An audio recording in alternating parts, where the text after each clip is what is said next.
po ninyo at tumatakbo ulit ngayon na sinabi nila ay may kaso pa sa ombudsman, no? Nang dahil sa ghost employees. 9 years na pong nakaupo yung mga yan. 9 years, ibig sabihin 3 beses nyo nang binoto yung mga yan. Nung una, nung sila po ay tumatakbo, di po ba sila kahit ikaw ang pinakamabantot na tao dito sa balat ng lupa, aakapin ka niyan, di ba?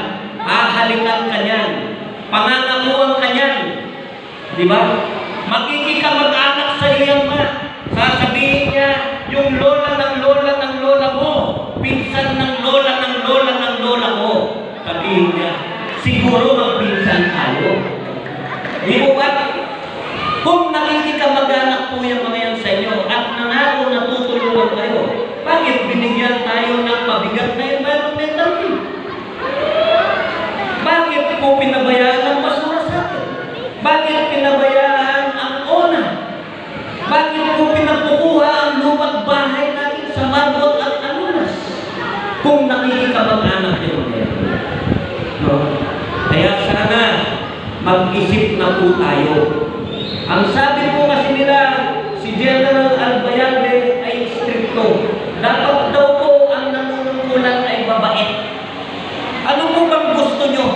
Yung mabait na itolerate yung mga ghost employees o yung stricto na walang ghost employees sa City Hall?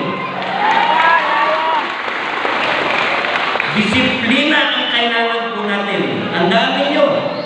Dito po, sa edad po natin ito, di po ba palagi natin tinatanong sa isip natin o sa mga pagtayo nagkukwentuhan, bakit ang mahirap lalong humihirap? Bakit ang mayaman lalong yumayaman? Alam niyo po ba kung bakit?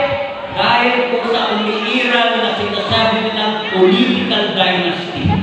Hindi lang po dito sa Angeles, maraming bayan po dito sa Pilipinas ang umiiral na sinasabi nilang political dynasty.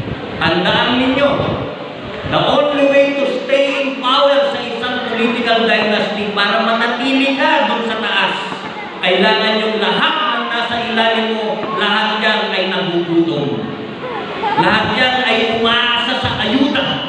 Kaya po tingnan nyo ngayon, ginagamit nila ang ICE, tupad, kung ano pa, akap, ayuda.